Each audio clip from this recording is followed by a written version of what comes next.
My name is Tom Reyda. I am from the California Bay Area suburbs, Alamo, Walnut Creek areas where I grew up. I attended Berkeley Law and graduated there in 2016.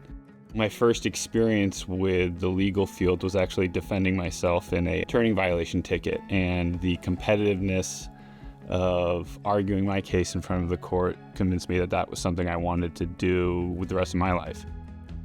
It wasn't until later on in my career in education that I realized I wanted to turn that competitiveness to the benefit for my clients and for plaintiffs, and Qatar Law is the perfect place to do that. They have a rich, long history of representing Americans and Californians who've been wronged by systematic problems, and this is the place to do the cases that I love to do.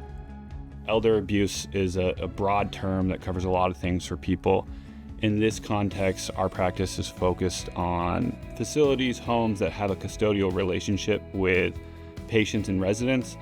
And when things go really sideways, when they fail those custodial responsibilities and people get really, really hurt, a lot of times because of bad business decisions, that's where we come in, and that's the type of elder abuse that we're able to address and correct at Qatar Law.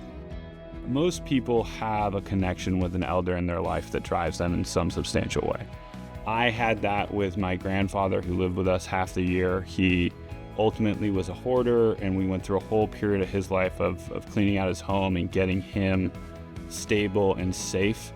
And it's just interesting to me that people can be very vulnerable in a lot of different ways, but when they have that help, when they have someone paying attention to them, they can thrive. And so that would be my personal experience that makes me feel like these cases are powerful. That's why I love what I do.